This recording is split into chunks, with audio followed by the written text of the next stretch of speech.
Bonjour à tous, bienvenue dans Focus Entreprise, l'émission digitale diffusée sur bfmbusiness.com. Aujourd'hui, je reçois Alexandra Parfus, directrice marketing et développement de Famille Ravoire.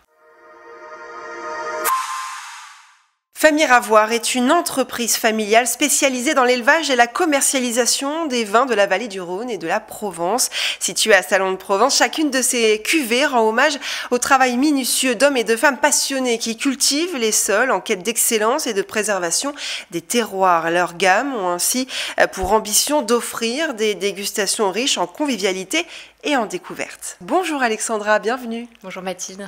Alors parlez-nous peut-être de l'entreprise, donc je disais, qui est basée surtout sur l'humain, c'est ça c'est important de le mettre en avant. Exactement. Une des valeurs fondatrices de l'entreprise est, comme vous dites, l'humain. On est une entreprise familiale qui est aujourd'hui gérée par la deuxième génération, par Olivier Ravoire. On est une entreprise à taille humaine parce qu'on est aujourd'hui 27 salariés à temps plein. D'accord. Et en fait, c'est chacun des salariés qui sont dans l'entreprise qui composent en fait l'identité qu'on est aujourd'hui et qui œuvrent à ce que nos produits soient aujourd'hui reconnus. Et vous distribuez partout dans le monde? Exactement. On est présent dans plus d'une cinquantaine de pays, que ce soit aussi bien aux États-Unis, en Angleterre et même en Asie, etc. D'accord. Alors, parmi les vins que vous proposez, il y a la marque Manon. Je pense que pas mal de gens, en tout cas de connaisseurs au niveau du vin, connaissent évidemment. Qu'est-ce que c'est cette marque Manon ? Alors Manon, c'est une de nos marques phares. Elle a été créée quasiment au lancement de Famille Ravoire. C'est une marque assez iconique parce que c'est un prénom assez célèbre et assez couramment utilisé en France. Beaucoup de jeunes femmes aujourd'hui s'appellent Manon, donc c'est un prénom assez populaire qui en plus est connoté provençal.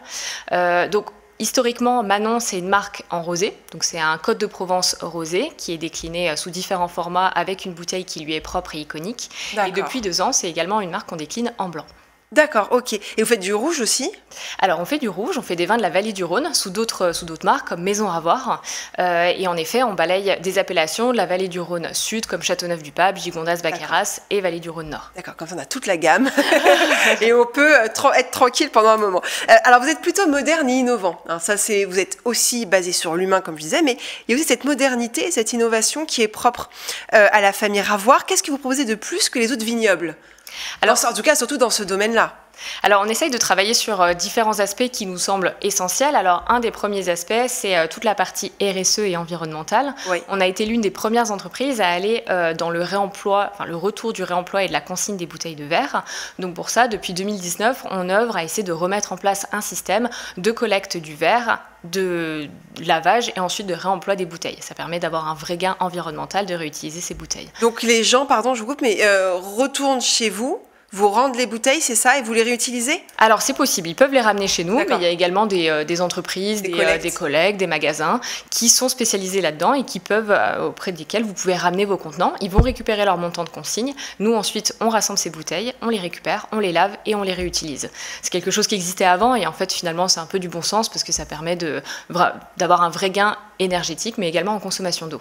Alors, on va aussi parler de ces campagnes anti-alcool qui sont beaucoup vues par les Français depuis quelques années maintenant.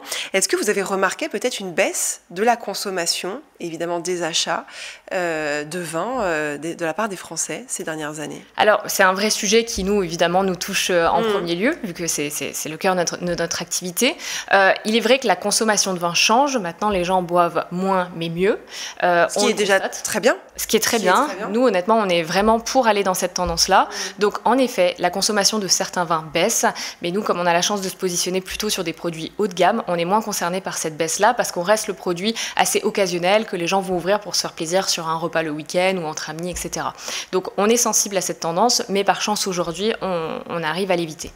Alors, vous avez comme projet d'ouvrir une brasserie. Donc, une brasserie, c'est pas un restaurant, c'est de la bière, pour faire de la bière. Vous pouvez nous en parler de ce projet ? En fait, on s'est rendu compte que les modes de consommation étaient en train de changer. C'est pour ça qu'on a décidé de diversifier notre portefeuille de produits en allant sur la bière.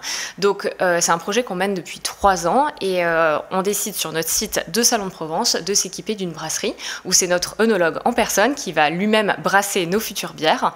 Ça nous permet d'explorer des nouveaux consommateurs, des nouveaux instants de consommation avec un produit qui est un peu moins codifié, un peu plus simple à boire, un peu plus accessible. Et plus jeune aussi. Et plus jeune. Donc la cible est un peu plus jeune, oui. Exactement. Donc ça va vraiment nous permettre de faire de l'additionnel et d'explorer des canaux qu'on n'explorait pas encore aujourd'hui. Et c'est à partir de quand, cette brasserie? Alors, lancement prévu sur octobre-novembre prochain et on a hâte, il y aura une belle inauguration à cet effet. Super, merci beaucoup Alexandra d'être venue nous parler sur Focus Entreprise. Merci beaucoup. Merci à vous. C'est la fin de cette interview, on se retrouve très vite sur bfmbusiness.com.